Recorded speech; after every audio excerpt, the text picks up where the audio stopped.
When the baby came out, they said, don't look at the baby, which I didn't because I presumed it was deceased.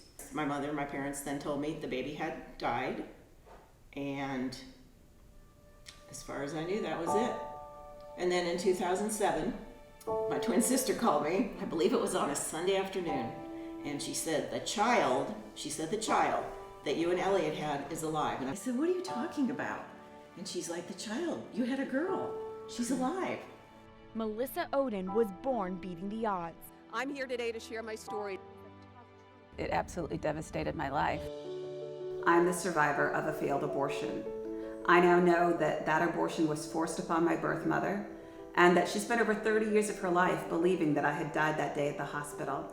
But I am so blessed to now have her in my life. This is my birth mother, Ruth. Very ashamed of what I didn't do. I didn't stand up to my parents. My biggest regret was that I didn't run away with you. So we were not allowed to shame the family, basically. We grew up with very strict rules. I dated Melissa's biological dad through high school. He was 2 years older than I was. I ended up getting pregnant at age 19. One day my mom came in, felt my stomach. She's like, you're pregnant. And she used to be an OBGYN nurse, so she has some knowledge. And she screamed at us and told us she would take care of it. She had a doctor friend who owed her a favor, and I was snuck in the back door of the hospital, and nobody ever examined me. I was never examined by a doctor. And I was definitely farther along than they thought. My mother and my parents then told me the baby had died. Kind of right there in the middle, saline infusion for an abortion was done, but was unsuccessful. And then in 2007, my twin sister called me. I believe it was on a Sunday afternoon. Yeah, my whole world changed after that. But we just started writing emails slowly. I sent you that photo book that first Christmas. Yes, I still have it in the car. Because it's one thing for me to share my story with the world, which is difficult enough on any given day. But it's a whole other thing for you to share your story.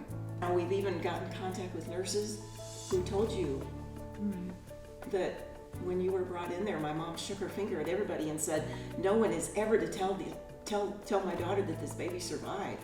Back in 1977, when all this was going on, I was like, where is God when I need him?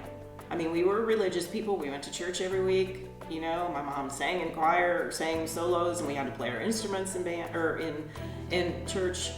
And we were churchy people, but boy, I didn't think there was a God then, but I know there is now, because he's brought my child back in my life.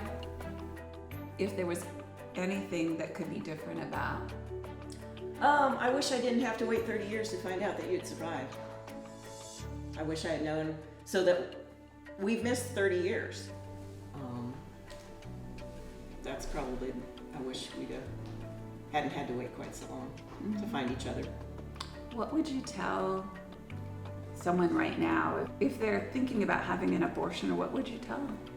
I would tell them to think 5 times over, that they will regret it for the rest of their life. They will think forever about that baby and wonder what it could have been and should have been, and just look at you.